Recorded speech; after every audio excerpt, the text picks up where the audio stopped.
Okay, someone suggested that I do some research hats. So here we go. What's that? Oh, not research hats. Research hacks.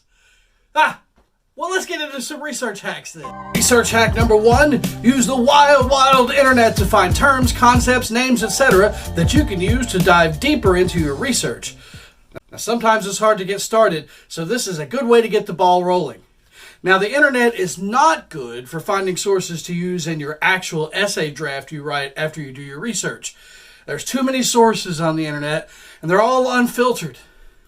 But what you can do is go to a site that looks like it's related to your topic and see what you can find there to help you narrow things down a bit.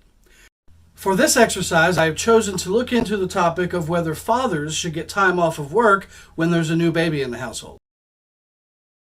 I can check out this article. I have no idea if I'll end up using this in my eventual essay, but right now, that isn't important. What I'm doing will give me a lot of different sources to choose from when that time comes.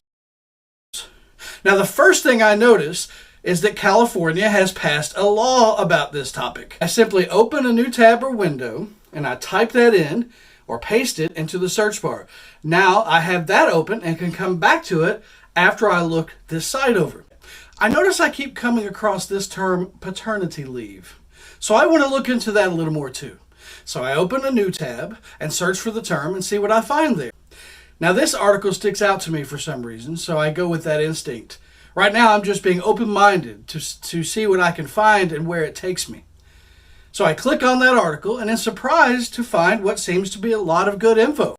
Now the first thing I find is what a lot of articles feature, this handy-dandy summary that can help me determine if it is worth my time to dig further into this page.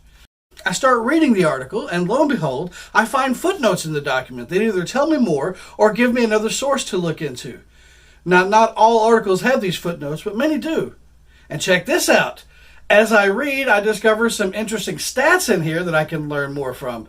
And that may end up being useful to me later on. Research hack number 2. Now, this is to do what I call leaving breadcrumbs for yourself, so you can find your way back to sources later on when you need to find them again. Now, to do this, I start a file where I put things so my future self can find them.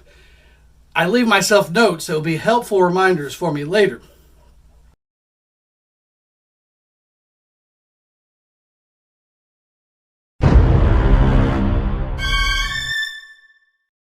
That's right, Wikipedia.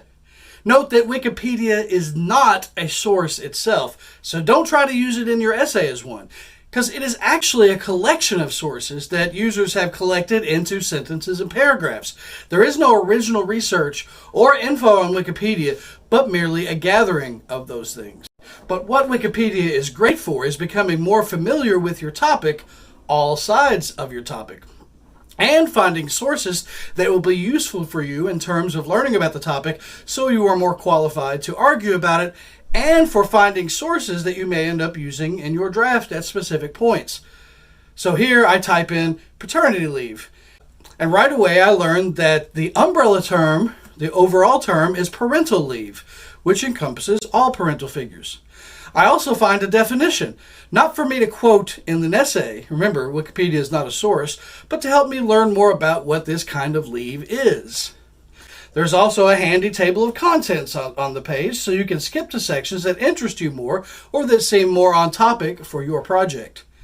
Now when you see a section that interests you, go there and see what other research it leads you to on that aspect of your topic. And here again, you find footnotes. Pay attention to those. Scroll down to the bottom to see one of Wikipedia's greatest and most useful features, more places to look for stuff. Here you will find details about the sources that were used to put together this page, as well as links to further reading on the internet related to the topic. Now, I saw this term, baby bonus, which I had never heard of, and since I'm exploring all aspects of the topic, I decided to click on that and see what I find. Now back to hack number 2, leaving some breadcrumbs for yourself. I do this, I include stuff I may want to look into more when I have the time, or stuff I may find myself wanting to look more into later. I jot down anything that comes to mind. I never know when some tangent I write down will lead me in a useful direction for my project. Now, as your breadcrumb file grows, you can reorganize it and edit it in ways to help you make sense of it and get the most use of it. Hack number 4.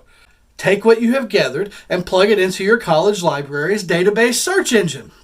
They are really good at filtering out a lot of the noise of the internet and useless nonsense you'll find in a Google search. They are made for academic writers like yourself to cut out a lot of the work of weeding out useless stuff. I recommend Googling your college's libraries, since as this hilarious XKCD Venn diagram points out, it's not always easy to find. Now, when you get to the library site, look for this search bar. This is the portal to lots and lots of journal articles, newspaper articles, websites, academic files, etc. When you type stuff in here, it searches many databases, looking for stuff that is useful to you. I decided to start by putting baby bonus in the search bar to see what it brings up for me. Now note, when I did this on Google, by the way, it brought up almost 1 billion search results. Better pack a lunch. But this narrows it way down. Now I scroll down the list reading titles to see what looks like it might be relevant to my research topic. When I find something I want to take a closer look at, I notice some things the site provides for me. For instance, it tells me that this is a peer-reviewed article, which is a type of academic source professors often require you to use. It also tells you that the article is available completely online. Now, when I click on the article, I find a description, sometimes called an abstract, that tells me what the article is about so that I can decide if it's worth pursuing.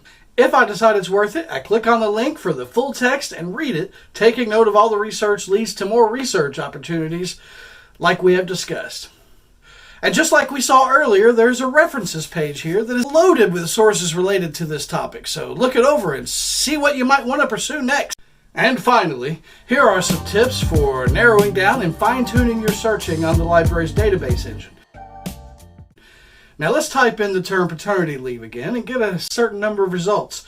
By the way, on Google, this search brought me hundreds of thousands of hits. Here, almost 18,000. Much better. Which is still a lot. So maybe there's a way I can shrink this down to a more manageable amount. What if I add a word or words? For instance, I want to know about the laws on this topic, so I type in mandated. Since laws are also called mandates, it narrowed it down to less than 100 results. Whew! But as I look things over, I feel like it didn't give me the kind of thing I'm looking for. Maybe try a different word besides mandate? Maybe the word law, being more common, will give me better results. I don't know, but I'll give it a try. This time I want to use the advanced search feature, since it is designed to fine-tune my search results depending on certain word combinations. For instance, if I choose paternity leave on one line and laws on another, connected by the word and, the computer will only look for articles that have both of those words in them, not just one or the other. So I scroll down and find an article that looks promising or interesting.